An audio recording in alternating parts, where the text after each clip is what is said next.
नमस्कार दोस्तों, आजादी के लिए 14 वर्ष की उम्र से अपने शरीर में जज्बा रखना, अपने देश के लिए मात्र 23 वर्ष की उम्र में हंसते हंसते फांसी पे झूल जाना, यह याद दिलाता है हमारे वीर शहीद भगत सिंह के बारे में। उनकी यह कुर्बानी देश के प्रति उनकी देशभक्ति को प्रतीत करती है कि वह अपने देश से कितना प्यार करते थे। जिस उम्र में युवा अपने लिए नहीं सोच पाता है, उस उम्र में भगत सिंह देश के प्रति कितने ज्यादा जागरूक थे। आज के इस वीडियो में यही बताएंगे कि उन्होंने अपने देश के लिए कितना योगदान दिया तथा एक लेडी क्रांतिकारी दुर्गा भाभी किस तरह से भगत सिंह की मदद की, वो भी उनकी पत्नी बनकर। आज के वीडियो में यही हम जानने वाले हैं, भगत सिंह की वीरता की कहानी।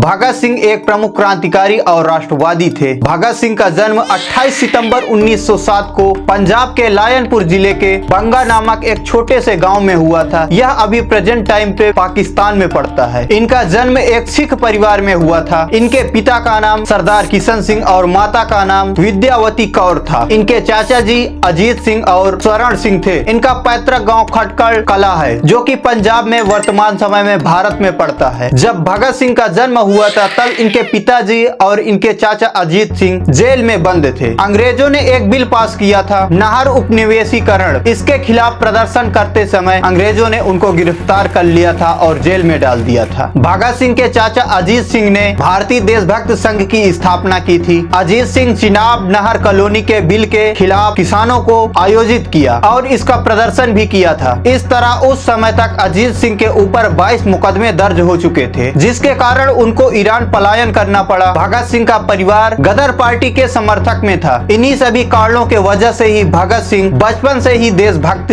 प्रतीत होते थे। भगत सिंह की 5वीं तक की पढ़ाई गांव से हुई। इसके बाद उनके पिताजी ने दयानंद एग्लो वैदिक हाई स्कूल में उनका एडमिशन करवाया। भगत सिंह के बचपन की एक कहानी काफी चर्चित है। बचपन में भगत सिंह को खेलते समय उनके चाचा की एक गोली और बंदूक मिल जाती है। भगत सिंह ने चाचा जी से पूछा कि इसका क्या काम है। तब उनके चाचा जी ने कहा कि बंदूक के माध्यम से हम अंग्रेजों को भारत से भगाएंगे। कुछ दिनों बाद भगत सिंह अपने चाचा के साथ खेतों पर गए थे। वहां उनके चाचा एक आम का पौधा लगा रहे थे। तब भगत सिंह ने पूछा कि आप यह क्या कर रहे हो। तब भगत सिंह के चाचा जी ने कहा, हम आम का पेड़ लगा रहे हैं, आगे चलकर यह पेड़ बड़ा होगा और बहुत सारे आम देगा, जिससे हम सभी लोग खाएंगे। यह सुनकर भगत सिंह दौड़ते हुए घर जाते हैं और वहाँ से चाचा जी की बंदूक और गोलियां उठा लाते हैं और जमीन में गड्ढा खोदकर गाड़ने लगते हैं। तब भगत सिंह के चाचा देखते हैं और भगत सिंह से कहते हैं, आप यह क्या कर रहे हो। उसके जवाब में भगत सिंह कहते हैं, मैं गोलियां को बो रहा हूं, जिससे आगे चलकर बहुत सारी गोलियां होंगी और हम अंग्रेजी हुकूमत को भारत से भगाएंगे। 13 अप्रैल 1919 को जलियांवाला बाग हत्याकांड ने भगत सिंह के बाल मन पर काफी गहरा प्रभाव डाला। प्रदर्शनकारियों की हत्या के कुछ घंटों बाद ही भगत सिंह ने जलियांवाले हत्याकांड स्थल का दौरा किया। दयानंद एग्लो वैदिक स्कूल से शिक्षा प्राप्त करने के बाद उनका एडमिशन 1923 ईस्वी में लाहौर में कराया गया। लाहौर के नेशनल कॉलेज में उनका दाखिला कराया गया, जिसकी स्थापना भारतीय स्वतंत्रता कार्यकर्ता लाला लाजपत राय ने की थी। लेकिन उस समय भगत सिंह का मन पढ़ाई से ज्यादा क्रांतिकारियों के बीच लग रहा था, क्योंकि उनके मन में यह चल रहा था कि हम अपने देश को कैसे अंग्रेजी हुकूमत से आजाद कराएं। उस समय गांधी जी देश में अहिंसक आंदोलन की बात करते थे, लेकिन भगत सिंह सोचते थे कि अपने देश और अपने देशवासियों के लिए अगर हिंसा भी करनी पड़ी तो यह गलत कदम नहीं है। भगत सिंह अपने पढ़ाई को आगे न बढ़ाते हुए वह देश की स्वतंत्रता के लिए क्रांतिकारी आंदोलन में शामिल हो गए। साल 1928 में ब्रिटिश सरकार ने साइमन कमीशन की स्थापना की। इसको भारत की राजनीति स्थिति पर रिपोर्ट देने के लिए बनाया गया था। इस कमीशन की अध्यक्षता सर जॉन कमीशन कर रहे थे। उस समय सभी नेता और क्रांतिकारी इस साइमन कमीशन का विरोध कर रहे थे, क्योंकि इस साइमन कमीशन कमीशन में एक भी भारतीय शामिल नहीं था। भारतीयों का मानना था कि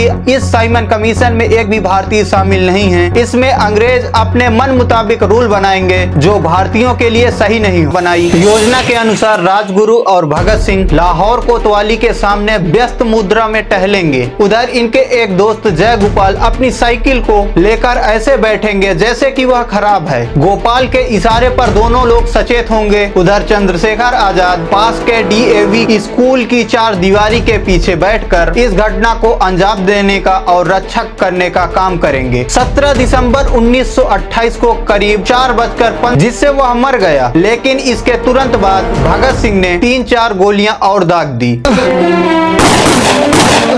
इस तरह लाला लाजपत राय जी के मृत्यु का बदला लिया गया। हालांकि उनका प्रारंभिक लक्ष्य सैंडर्स नहीं था, बल्कि पुलिस अधीक्षक जेम्स A. स्कॉट था, जिसने लाला लाजपत राय के ऊपर लाठीचार्ज करने का आदेश दिया था। सैंडर्स की मृत्यु के बाद पूरे लाहौर में बड़े पैमाने में तलाशी अभियान शुरू किया गया। भगत सिंह और उनके साथियों को लाहौर से भागना था। भागने में काफी ज्यादा मुश्किल भी थी। उस समय लाहौर में एक क्रांतिकारी भगवती शरण वोहरा थे। वह भगत सिंह के अच्छे दोस्त भी थे। भगत सिंह वोहरा की पत्नी दुर्गावती, जिनको सभी क्रांतिकारी दुर्गा भाभी के नाम से पुकारते थे, उस समय क्रांतिकारी दोस्तों ने तय किया कि भगत सिंह एक सूट बूट में विदेशी भारतीय के लुक में, जो कि अभी विदेश से भारत आए हुए हैं, इस तरह की वेशभूषा में होंगे और दुर्गा भाभी उनकी पत्नी बनकर। लेकिन क्रांतिकारी दल और मजबूत होता गया। भगत सिंह किसान और मजदूर के हित की बात हमेशा करते थे। मजदूर और किसानों के साथ जो शोषण होता था, इसमें वह पूंजीपतियों और अंग्रेजी सरकार को बिल्कुल भी पसंद नहीं करते थे। उस समय बहुत कम भारतीय ही उन्नत कर पाए थे, बाकी सारे के सारे विदेशी ही थे। 40 दिन से हम हड़ताल पर हैं। इसलिए अंग्रेजों के अत्याचार से भगत सिंह व उनके क्रांतिकारी साथी इसका विरोध करते थे। उनके दल का यह निर्णय था कि ऐसा कोई भी संसद से नियम न आए जो मजदूर और किसानों के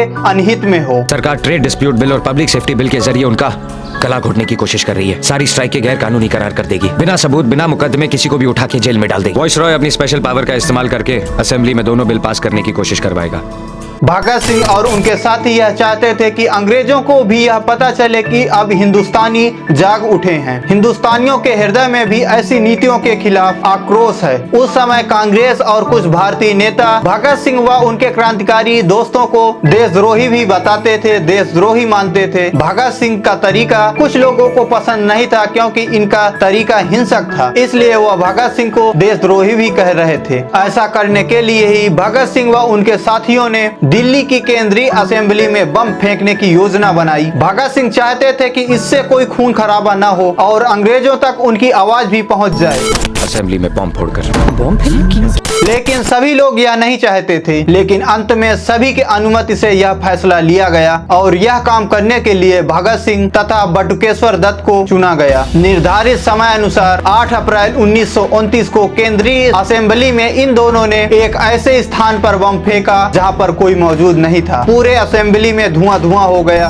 भगत सिंह चाहते तो बहुत ही आसानी से वहां से भाग सकते थे, पर उन्होंने पहले से ही सोच लिया था कि उनको भागना नहीं है, गिरफ्तारी देना है। भगत सिंह भी चाहते थे कि कांग्रेसी नेता भी समझें कि हम भी देश के लिए काम कर रहे हैं। भगत सिंह व उनके क्रांतिकारी दोस्त आतंकवादी नहीं है, वो भी देश हित के लिए काम कर रहे हैं, इसलिए उन्होंने भागने से मना कर दिया। उस समय वह दोनों खाकी कमीज और हाफ पैंट में थे। बम फटने के बाद उन्होंने इंकलाब जिंदाबाद के नारे लगाए और पर्चे भी फेंके, जो कि अपने साथ लेकर आए हुए थे। इसके कुछ देर बाद ही पुलिस आती है और उन दोनों को पकड़ लेती है। गिरफ्तार करने बाद भगत सिंह पर मुकदमा चलता है। अंग्रेज सरकार भगत सिंह को छोड़ना नहीं चाहती थी, इसलिए इनके पुराने केस को भी खंगाला गया, जिसमें लाहौर षड्यंत्र भी शामिल था, जिसमें सैंडर्स की मृत्यु की गई थी। इसलिए इनके ऊपर सैंडर्स मर्डर का भी केस लगाया गया। जेल में उन्होंने रहकर कई किताबें भी लिखी, जिसमें आत्मकथा, समाजवाद का आदर्श, भारत में क्रांतिकारी आंदोलन तथा मृत्यु के द्वार पर, ये प्रमुख किताबें हैं। इन किताबों के द्वारा वह अपने क्रांतिकारी विचार अपने दोस्तों और भारतवासियों तक पहुंचाते रहे। रहे। जेल में रहकर भगत सिंह व उनके साथियों ने अच्छे खाने व अच्छे इलाज न मिलने के लिए जेल में रहकर भूख हड़ताल भी की। 64 दिनों के भूख हड़ताल के कारण 16 अगस्त 1930 को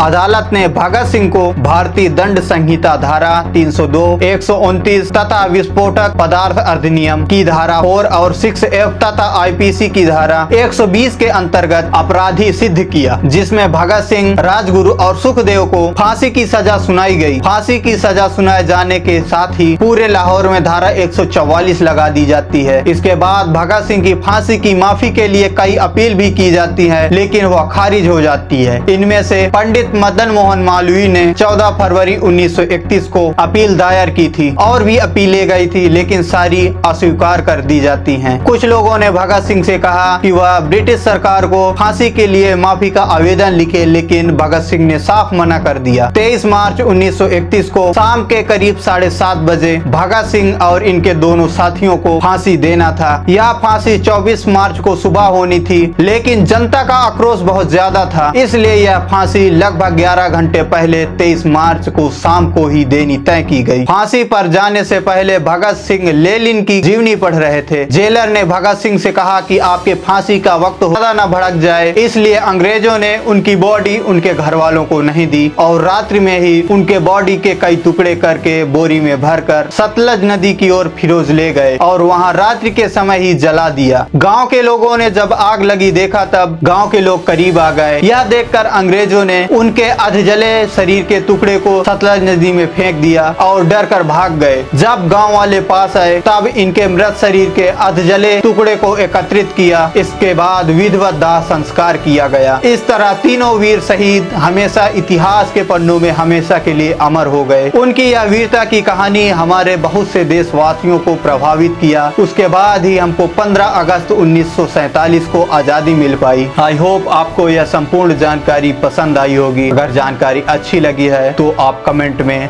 जय हिंद जरूर लिखें। हम आपसे मिलेंगे अगले नॉलेज भरे वीडियो में। तब तक के लिए जय हिंद दोस्तों।